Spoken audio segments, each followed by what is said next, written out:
In many communities across Ghana, people living with disabilities continue to face barriers to healthcare, education, employment, and accessibility.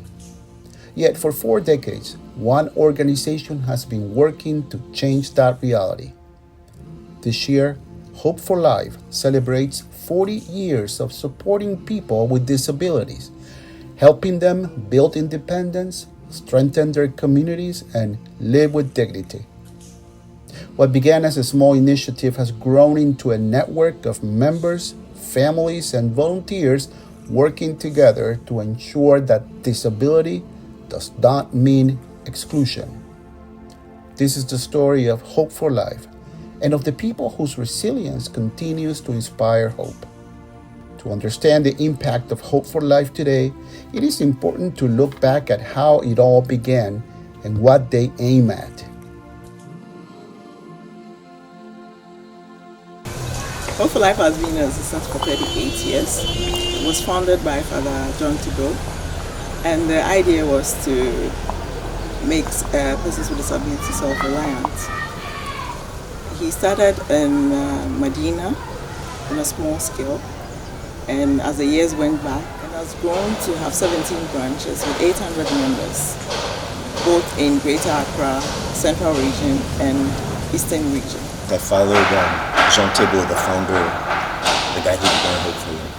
But the way Hope for Life began with Father Jean, he was assigned in Medina, and there were a handful of people with disabilities who came by.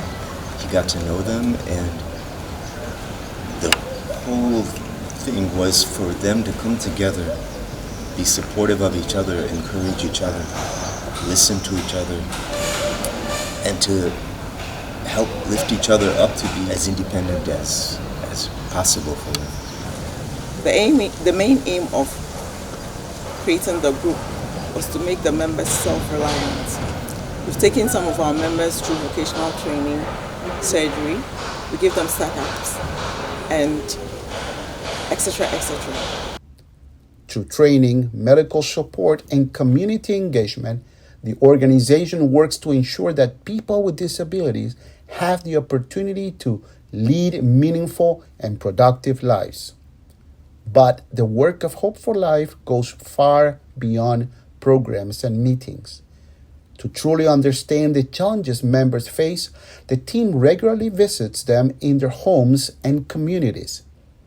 These visits, known as Care Day, provide an opportunity to listen, learn, and offer support where it is needed most. We have a program called Car Day, where we visit them to find out how they're doing. We first go to the coordinator and then try to find out what exactly they want, who we are visiting, and why we are visiting the person. So when we go, we discuss with them, and then they come out with it. It could even just be an advice they need, not necessarily an intervention. The thing that I really look forward to are days like today, when we're going to be doing a car day and we're visiting people in their homes or at their workplaces, and we're actually seeing what they're doing and taking time, talking to them, hearing their joys, their goals, the things that they would like in order to move ahead themselves. So it's like that one-on-one interaction is what I really look forward to. We go once in a week.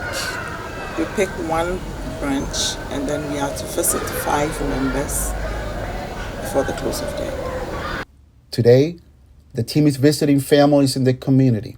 Moving through the neighborhood, they stop to meet members in their homes, listen to their experiences, and better understand the challenges they face in their daily lives. Each visit is different. Behind every door is a story of struggle, resilience, and the constant effort to live with dignity despite difficult circumstances. On this visit, the team meets a family caring for a young girl living with cerebral palsy. Her story reflects the reality faced by many families who must navigate disability with limited resources. Yeah, so we just visited a girl with cerebral palsy, 17 years old. and it's the grandmother who takes care of her. The girl's father, who's the grandmother's son, died a couple of months ago, and the mother, she's not involved at all. Yeah, so the grandmother, she's getting older. She has pains. She used to be a seller, selling tomatoes, pepper, onions, those things. But now, nothing. Fortunately, some of the people in their area help a little bit because the girl's getting, I could say, bigger than the grandmother, in fact. And it's hard for the grandmother to lift her, wash her, take care of those things. So it's, in fact, to be honest, I don't really know what to suggest for her. The best I could do at this time was encourage them in a couple of weeks. They have their branch meeting. And Joe, another lay missionary, I'll encourage him also to come to the meeting, and he can show the grandmother some more therapy she can do at home. She used to take the girl to the hospital for therapy, but in fact, transportation costs, and then you have to pay at the hospital is just too much. Very few people, I should say, can afford that. So what we're trying is Joe can come to some people from time to time, teach them therapy they can do at home. Through the therapy he gives the kid during that visit, so we're trying that. And I'll ask Joe to come to the branch meeting in 2 weeks. Encourage the grandmother to do the therapy that she already knows from observing the hospital visits. I'm encouraging her to do that daily anyways, but at the same time, beyond that, I don't know right now what to do. This is like Hope for Life. We don't try to take responsibilities from the family, but encourage the family and community to be as involved as possible. And right now, with this girl, that's the hard part. We have to keep encouraging, I guess, the community. The girl's auntie, Esther's auntie, encourage them, because one day when the grandmother isn't able to anymore at all, I don't know what will happen to Esther, and that's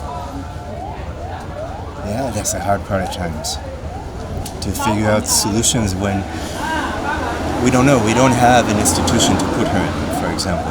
We don't know who can help. We have to maybe encourage the grandmother to. They stay in a very public area, which is where I met them now. A lot of neighbors were out.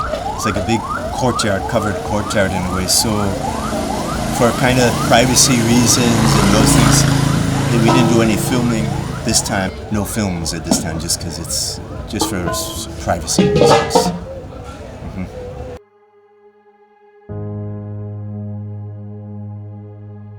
Stories like Esther's remind us how difficult life can be for families caring for children with disabilities. Behind closed doors, many families face challenges that few people see. The physical effort of daily care, the emotional strain, and the constant worry about what the future might hold. For Esther's grandmother, each day brings both love and responsibility as she continues to care for a child who depends on her for almost everything.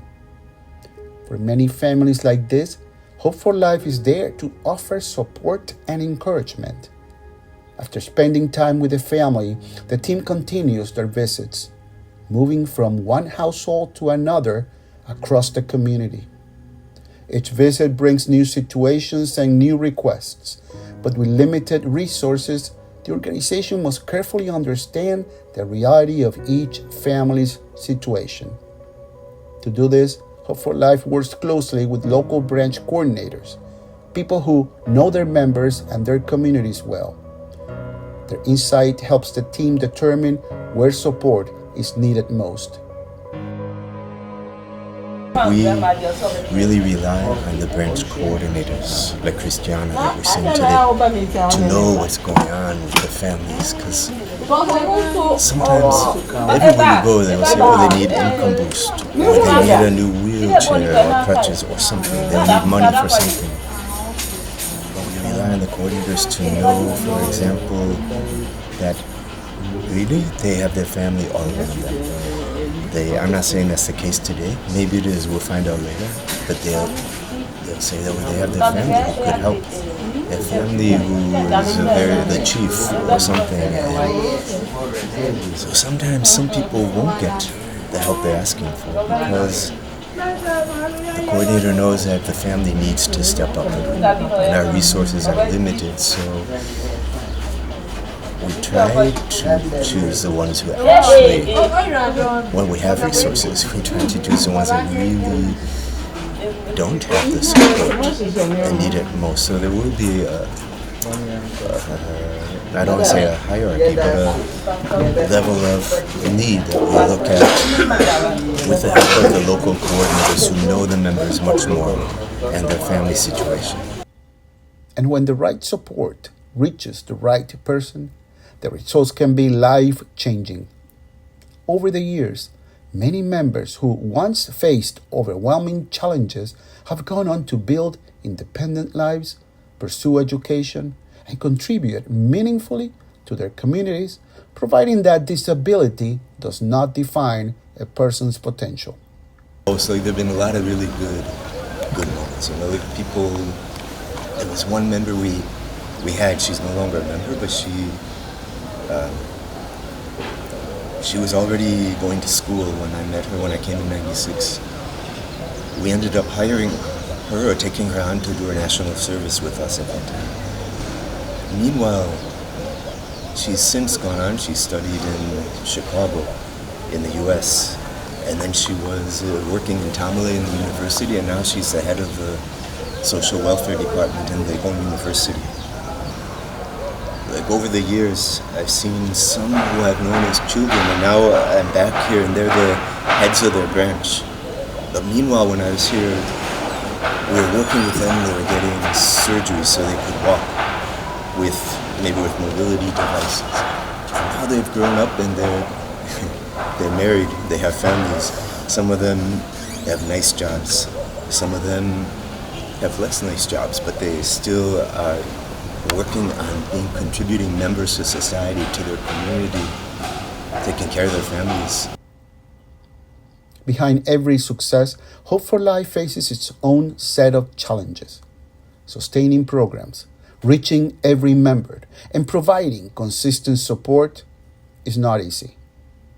Limited resources, declining donor contributions, and logistical hurdles make it difficult to meet the growing needs of the community.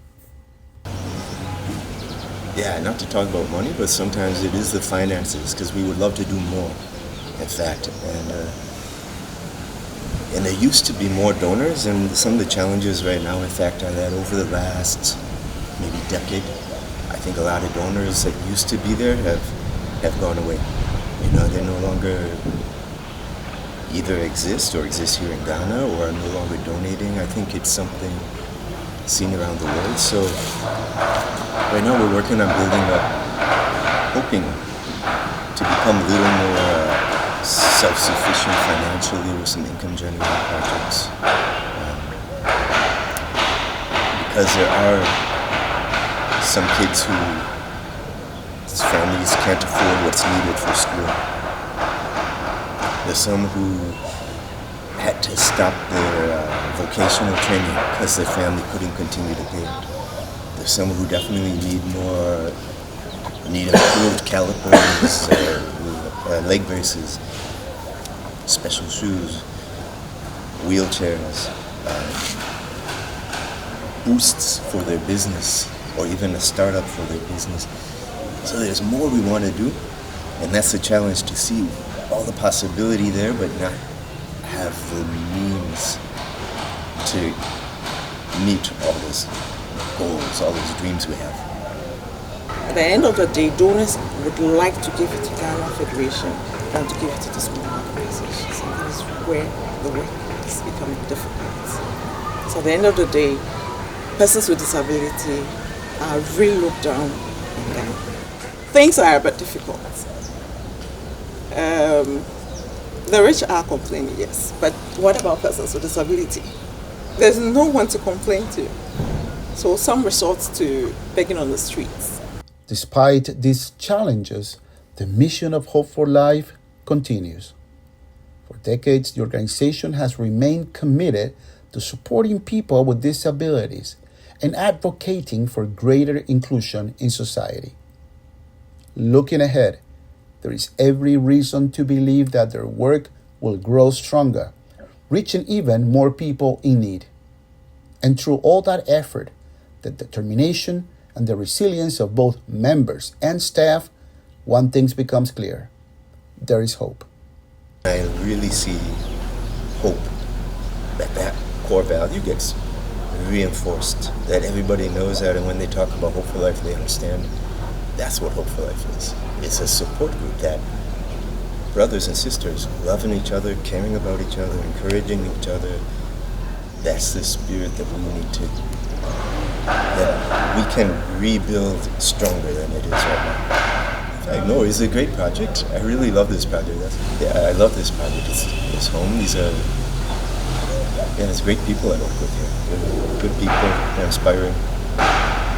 For 40 years, Hope for Life has walked alongside people with disabilities, helping them overcome challenges and build more independent lives. What began as a small initiative has grown into a strong community, united by compassion, dignity, and mutual support. Even today, the journeys of members like Esther remind us of the challenges faced and the transformative power of care, guidance, and opportunity. As Hope for Life celebrates 40 years of service, its mission remains the same: empowering the people with disabilities to live with confidence, independence, and purpose.